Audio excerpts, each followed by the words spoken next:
Hello, and welcome back to Let's Play of Planescape Torment. Alright, so here we are at the Gathering Dust Bar. This is where we're supposed to meet Emoric, or... yeah, Emoric. Well, let's get in Chief, what are we doing in here? Let's say we just give this place the laugh, all right? there.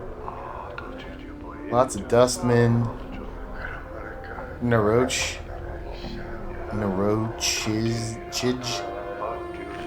It's not an I, it's a J. I don't know. Siri the Skeptic. Um, Awaiting death? That's interesting. Before you was a young dustman with stubble on his chin and dark circles beneath his eyes. He is staring at the wall in a somber expression. Greetings. The dustman looks up. He stares straight ahead as if he is seeing something several leagues beyond the walls of the bar. Can I ask you some questions? The dustman doesn't respond. He keeps staring into the distance. Alrighty then. Mort hisses at you. Let's go, Chief. This dusting might as well be fertilizer. Alright, let's get out of here. As you turn to leave, the dustman suddenly speaks, his voice barely a murmur. You have to strain to hear the words. You think he had said something about wanting to die. What did you say? The boy's expression does not flicker. Do you want to die?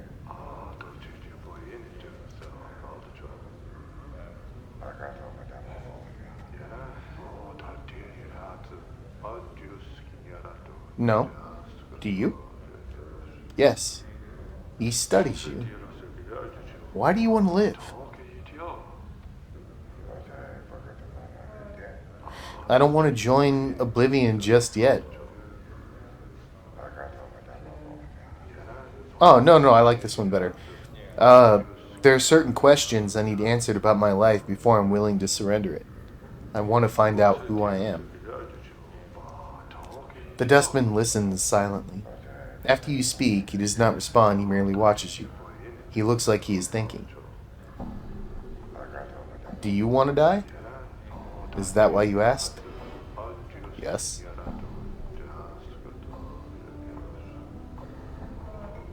Why do you want to die? This existence is a mockery of life. I do not wish to continue the charade any longer. His face wrinkles in disgust. Why would anyone wish to remain in this foul city in the center of the multiverse that feeds on pain and hatred? Death is silent, comforting.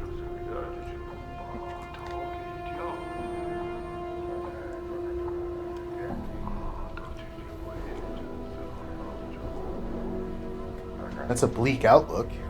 There's a lot more to life than just pain and hatred. This is living? He bares his teeth and his hands clench. This existence is a mockery of life. I do not wish to continue the charade any longer. Death is silent and comforting.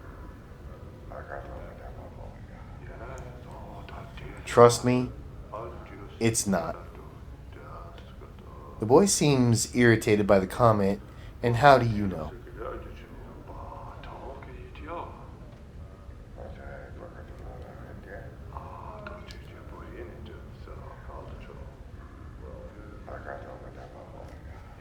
I think I've died before. I don't remember much about it, though. The dustman blinks then sneers. You lie. No man can die more than once, not without being resurrected by mighty mages.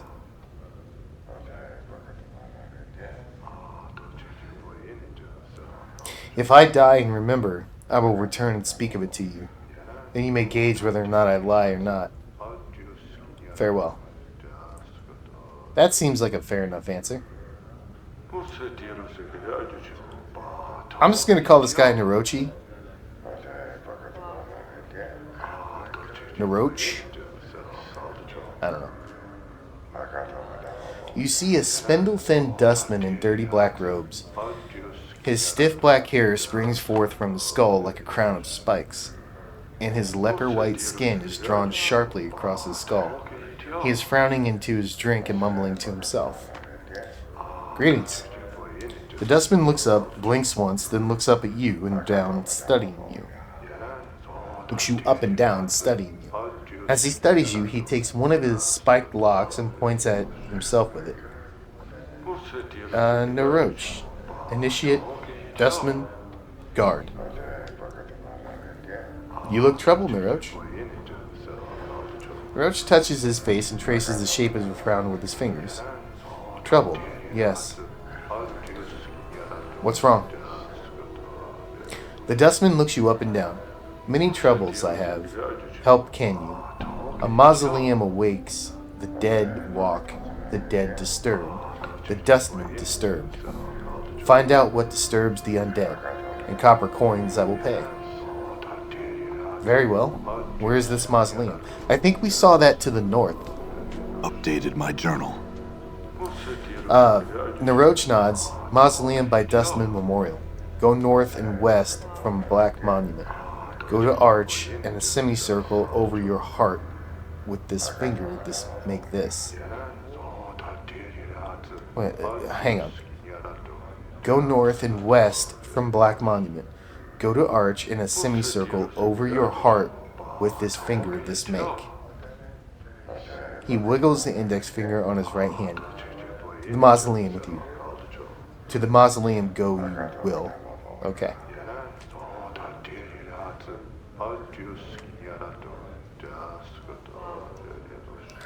Siri the Skeptic. As you approach, an elderly woman turns and stares at you. Ah, look who's come a-calling on Siri today. Death's dearest son. She looks you up and down, then shakes her head in disbelief. Be every power and its mother, boy. What crypt did you crawl out of?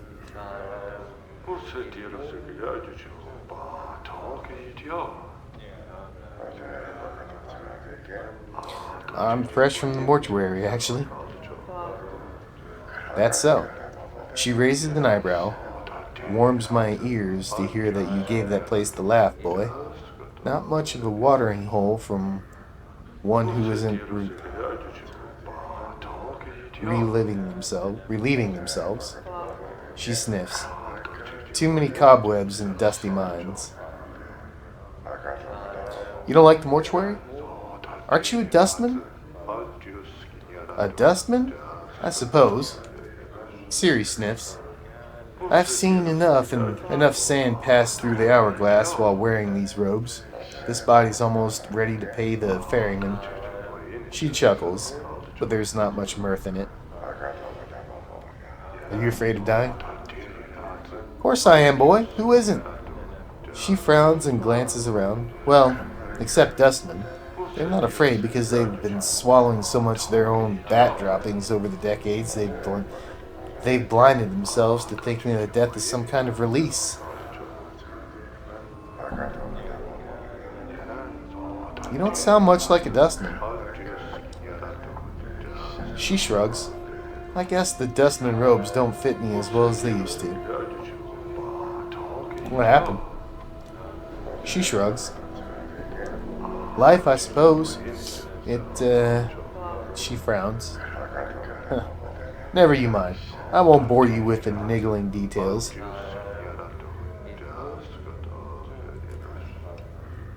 I'd like to know, actually. Oh, would you? She looks at you skeptically. How old do you take me for, boy? Old? She snorts. Well, you're wrong. I'm really old. Oh, hang on. I gotta sneeze.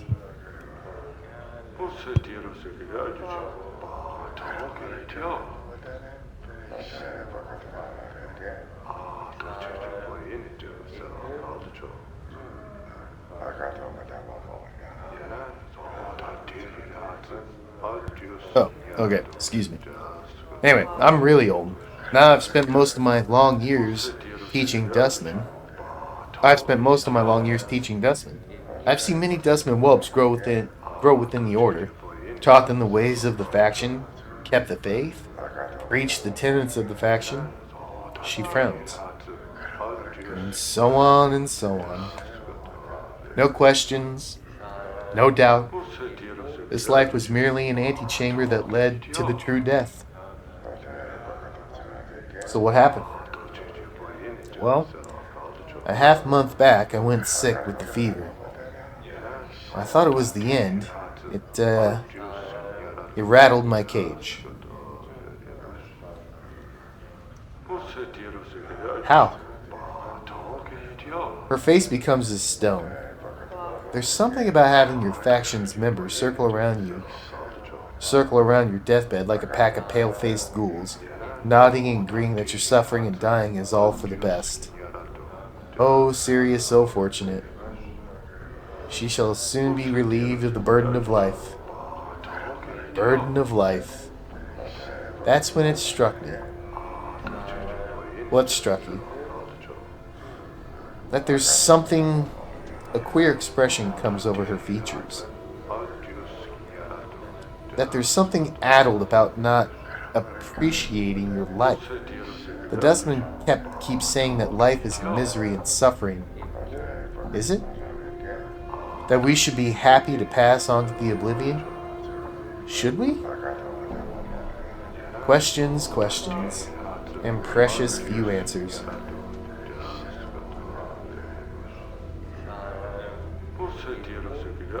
Well, it doesn't sound like you believe in the dustman philosophy anymore. I suppose I have got a swarm of doubts all buzzing in my skull. She rubs her temples. Hard to get them all to be quiet sometimes. They need to be fed some answers, and I haven't got them all worked out yet. Well, what will you do? To be square, boy, I don't know. Siri sighs. That's the problem with doubt. I can't even trust what I'm feeling is true, or if I'm scared of death only because of my brush with the fever, or even what I should do. Is this a passing thing? I don't know. Siri, if you had truly believed in dustman philosophy, then your brush with the fever would not have left you with such doubts.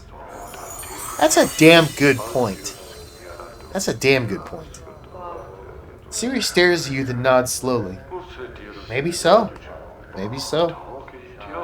She frowns, her face wrinkling up in concentration. I'll have to chew it over some more. Well, you should. It's no small matter. Now enough of me rattling on about my woes. She stares at your scars. You look like you've shared a few handshakes with death yourself. Hasn't that changed your views somewhat? Doesn't it make you appreciate life a bit more? You know what? I'm really enjoying the writing in this game so far. This has been pretty good, minus the vernacular that they use, which is hard to read. But yeah, so far it's really good. Well, my condition is unique. I woke up in the mortuary. I think they mistook me for a corpse and were prepared to bury me. The strange thing is, I think I actually had died and got better. Siri blinks. You're rattling my coffin. No, it's true. Strange are the ways of the plains, and I've seen too much to throw any tale out with the wash. She studies your face. If it's true, why does this happen?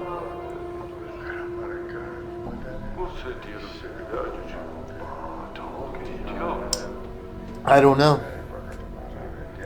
She seems to think for a moment, then shrugs.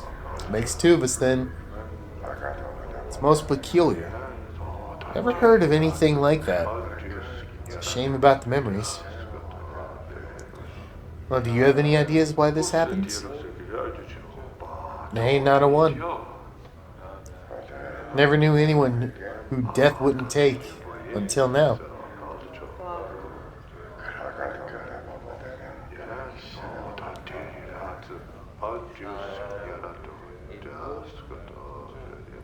Have you seen a journal recently? I'm missing mine.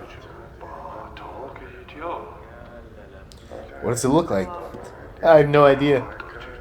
You don't know what it looks like, how do you expect to find it? Well, I'm beginning to wonder myself. I had some other questions. I wanted to ask you about some of the dustmen in particular. Can you tell me about awaiting death? Awaiting death. That boy has half the sense of a jackass. He actually wants to die. And him so young, too. I wish death would rattle his cage. Teach him a few things. Actually, I met a scribe named Dahl in the mortuary. Do you know him? Dahl? He was my instructor in the philosophical arts during my early training at the mortuary, and a crusty old fool to boot. He's ill, so my ears tell me. I'll bet he'll even bore you to death with his presence. Was he dying? Sicker than a spotted dog he is. Not much sand left in the hourglass for him. Yeah, well, I met this guide at the mortuary. Soego. Do you know him? That boy used to be a regular around here. Don't know what happened to him. Could be he was shaken up after his friend died. Explain. One of his friends was killed in the hive a few weeks ago. Torn apart by rats. She shakes her head. Messy business. Has Soego always been a guide at the mortuary? No, only for the past few months. And last I heard, he was just sent off for some missionary duty. I don't know where. One of the embalmers in the mortuary, Iveni. Do you know her? Who? It's a strange woman. Poor eyesight, near death, talons for hands. She shakes her head. Maybe she's a new initiate. Never heard of her.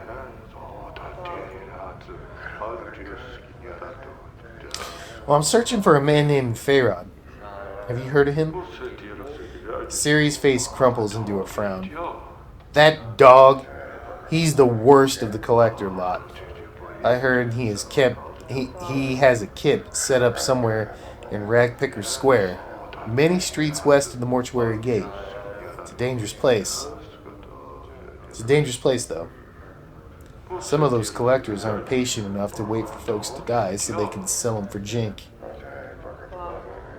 I already know this.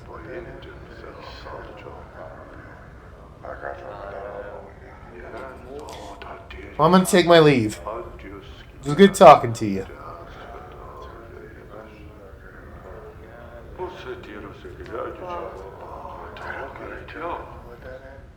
Looks like this guy wants to talk to me.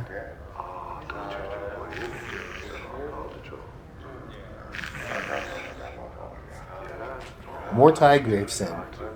This tiny wizened man is dwarfed by his huge dustman robes. They look as if they were chosen to cloak his small stature. Although he looks to be in his late 90s, this man is extremely energetic and fidgets continuously, and his eyes dart around the bar like a bird's. Greetings. The man's eyes gleam as he takes your measure, and he gives a slight nod in greeting. Hail and well met, traveler. You look like one who is just getting their sigil legs about them. He trails off. Pardon me, have we met before? Your face seems familiar somehow. Possibly. Are you certain it was me? Maybe I was mistaken. Mortai shakes his head. Well, no matter. How is it that Mortai Gravesend may help you? Do you seek... He clucks his tongue as he speaks. The contract, perhaps? Contract? The contract? Why, it's but a simple transaction. From the depths of its huge robe, Mortai pulls forth a dusty parchment and quill pen. I give you 50 commons. In return, after death, the Dustman faction may claim your remains. He smiles, then clucks his tongue. What use will you have, or what use will you have for them at that point anyway? What do the dustmen do with my body? Mortai holds up his hands as if he doesn't know. What does it matter? It's of no consequence when you pass on. Well, it matters to me. Well, if you must know, oftentimes nothing is done with the body. And it is we, the dustmen, who have wasted all that money. More fools us. Mortai gives a light smile, then looks apologetic. But rarely, there are times when the workers in the mortuary need to be replaced, and then we may have need of your body. I mean, we're already pretty fully aware of this. You mean I'll be animated as a corpse and put to work in the mortuary? Well, that doesn't sound good. Ah, but no harm is done. No pain. Mordai raises a finger as if to emphasize the point. And there is no danger. In exchange for money you could spend in this life, you merely have to give us something that you'll have no need of anyway once you've died. Mordai taps his chest. I signed the contract myself, if you must know. I shall have no need of my body when I pass on. I'll consider it, but for now I have some other questions. Of course. Mordai nods. It would be my pleasure to answer any questions you may have.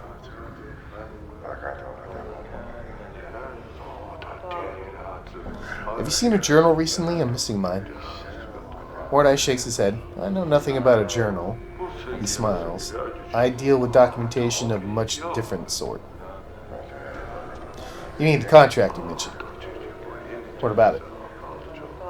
The contract? Oh, we already went through this.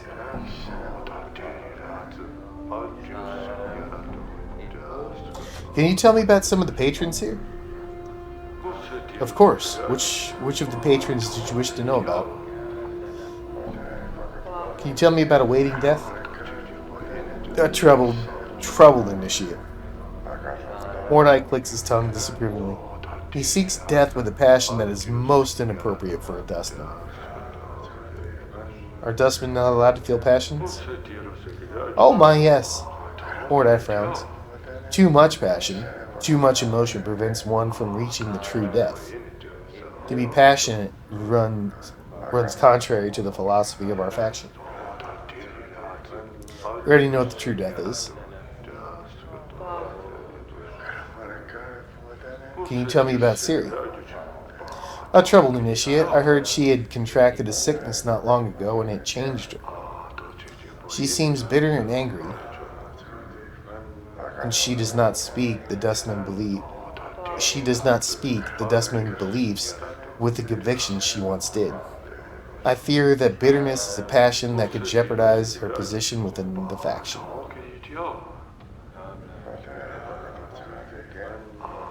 I'm searching for a man named Fayrad. Have you seen him? Mordai frowns. He's one of the collectors, isn't he? I know little of him. I think the initiate Emorik mentioned him in passing. Mordai glances around. Emorik should be around here in the bar somewhere.